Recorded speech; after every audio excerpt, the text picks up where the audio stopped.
Assalamualaikum warahmatullahi wabarakatuh. Kembali lagi dengan saya Imam Pratama di channel tepatnya Imam seputar obat. Nah, pada kali ini saya akan membahas mengenai sistem peredaran darah tubuh manusia.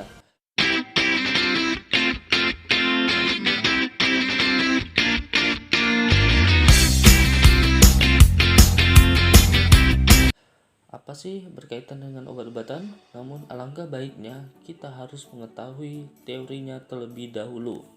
Bagi teman-teman yang belum subscribe ataupun tekan tanda loncengnya, jangan lupa dan semoga bermanfaat buat teman-teman. Dan terima kasih buat teman-teman yang sudah mendukung channel ini. Jadi dalam pendahuluan kali ini, kita harus mengenai terlebih dahulu mengenai tentang sistem peredaran darah, yaitu terdiri dari sistem kardiovaskuler dan sistem pengaliran limfa. Sistem kardiovaskuler adalah jantung dari saluran darah, sedangkan sistem pengaliran limfa adalah yang dibentuk oleh nodus limfa dan saluran limfa. Kemudian, peredaran darah pada manusia dilakukan oleh sel darah dan melalui pembuluh darah. Oleh karena itu, disebut peredaran darah tertutup. Peredaran darah berlangsung secara sistematik, disebut juga peredaran darah besar dan pulmonal atau disebut dengan peredaran darah kecil. Kemudian kita mengenai tentang alat-alat peredaran darah manusia, yaitu terdiri atas darah, pembuluh darah, dan jantung. Jadi, ketiganya memiliki fungsi yang berbeda-beda ya teman-teman. Sistem transportasi pada manusia ada dua, yaitu peredaran darah dan peredaran limfa atau getah bening. Kita masuk materi mengenai tentang darah. Jadi, darah itu memiliki tiga, yaitu sel darah merah atau dikatakan eritrosit. Yang kedua, sel darah putih atau bisa dikatakan dengan leukosit. Dan yang ketiga disebut dengan sel darah pembeku atau trombosit. Namun, sebelum kita membahas ketiga secara detail, kita harus mengenali dengan fungsi darah tersebut. Darah berfungsi sebagai alat pengangkut sari makanan dan oksigen ke seluruh tubuh dan sisa-sisa metabolisme ke alat ekskresi. Selain itu, menjaga agar temperatur tubuh tetap. Selain mengedarkan sari makanan, juga air berfungsi untuk reaksi enzimatis atau menjaga tekanan osmosis tubuh, mengedarkan getah bening, menghindarkan tubuh dari infeksi atau sebagai pembentuk antibodi. Kemudian, darah manusia tersusun atas beberapa komponen. Yang pertama, sel darah yang terdiri yaitu yang sudah saya sebutkan ketiga tadi. Yang kedua, plasma darah atau dikatakan dengan cairan. Jadi cairan ini berupa satu, air. Hampir 90% berupa cairan ya teman-teman. Kemudian protein. Kemudian ada gas berupa oksigen, karbon dioksida, dan nitrogen. Kemudian ada nutrien, lalu ada garam mineral, kemudian zat sisa dan hormon atau enzim. Di dalam plasma itu terdapat dari antigen ya teman-teman, atau bisa dikatakan protein asing yang berguna sebagai antibodi. Selain itu, dapat juga sebagai untuk menawarkan racun. Baik teman-teman, kita bahas mengenai secara detail ketiga sel darah tersebut. Yang pertama kita bahas mengenai sel darah merah atau eritrosit. Di sini, sel darah merah itu bentuknya merah bulat gepeng. Kedua permukaannya cekung atau bikonkav dan tidak berinti. Ini pada umumnya teman-teman, pria ini jumlahnya kira-kira 5 juta per milimeter kubik. Sedangkan wanita kira-kira 4 juta per milimeter kubik. Lalu, sel darah merah mengandung hemoglobin yang warna merah pada darah, yaitu berfungsi mengikat oksigen, mengandung zat besi atau Fe berwarna merah. Sel darah merah dibentuk dalam sumsum merah tulang pada tulang pipi. Jadi di sini teman-teman, sel darah merah ini dapat hidup kira-kira 120 hari. Yang sudah tua atau rusak akan dirombak dalam limfa.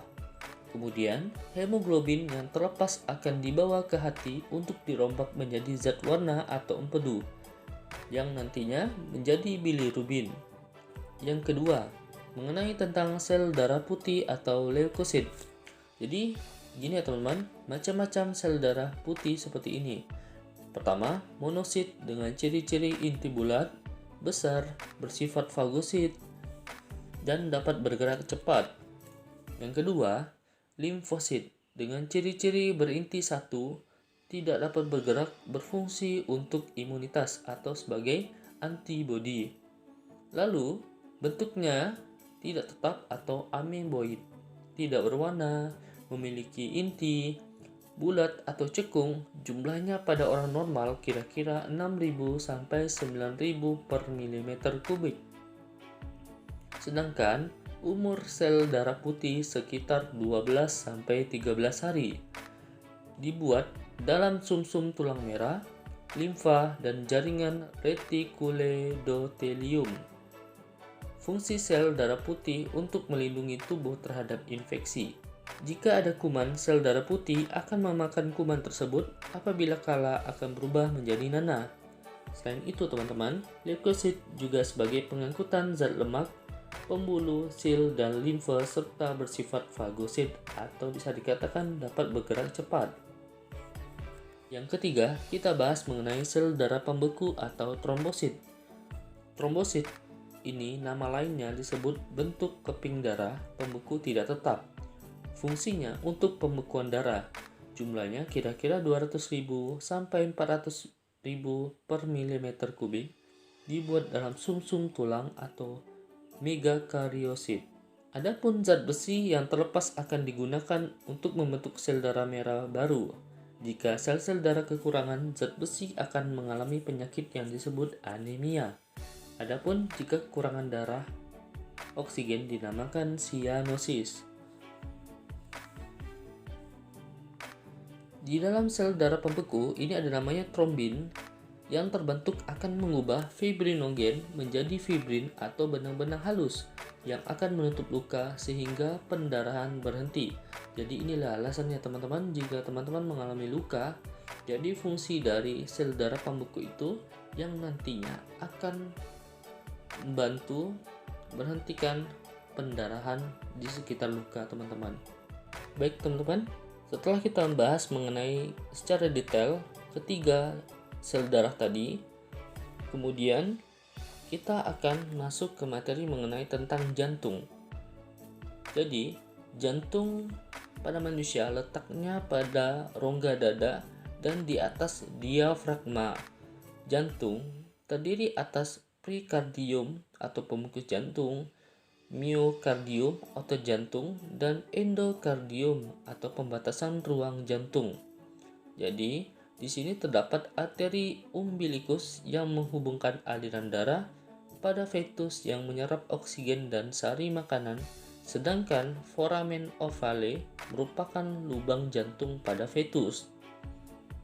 Kemudian teman-teman, jantung manusia terdiri menjadi 4 ruang, yaitu 2 serambi atau dikatakan atrium dan 2 bilik atau bisa dikatakan ventricle.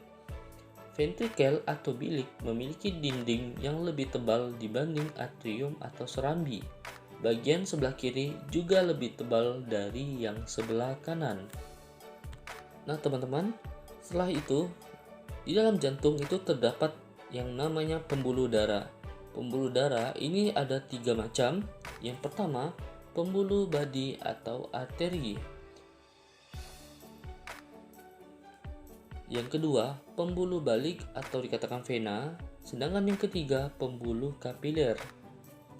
Baik teman-teman, kita langsung saja secara detail mengenai tentang ketiga pembuluh darah ini. Yang pertama, kita bahas mengenai pembuluh atau dikatakan dengan arteri. Fungsi arteri adalah untuk mengalirkan darah keluar dari jantung. Terdiri dari arteri pulmonalis dan aorta, atau dikatakan nadi besar. arteri pulmonalis berfungsi mengalirkan darah dari bilik kanan ke paru-paru. Di sini banyak mengandung CO2 atau karbon dioksida.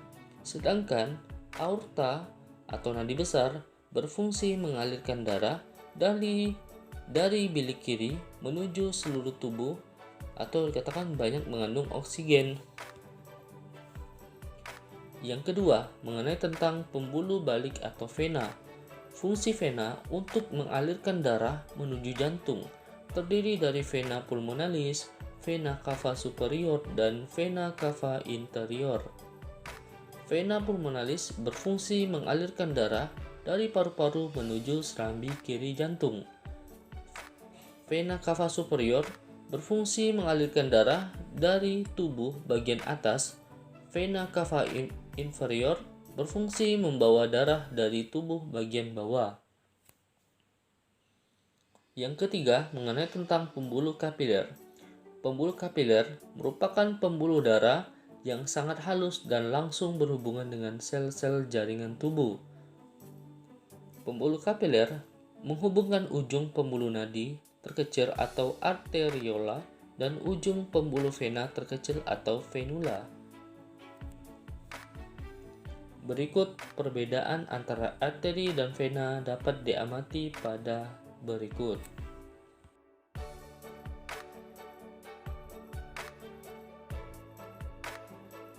Baik, sekian dari video kali ini, dan video berikutnya nanti bisa kita sambung mengenai tentang sistem peredaran darah besar atau sistemik dan sistem peredaran kecil ya teman-teman, serta gangguan sistem peredaran darah itu seperti apa. Baik, mungkin itu saja yang bisa saya sampaikan mengenai materi kali ini. Semoga bermanfaat buat teman-teman. Wabillahi taufiq wal hidayah. Wassalamualaikum warahmatullahi wabarakatuh.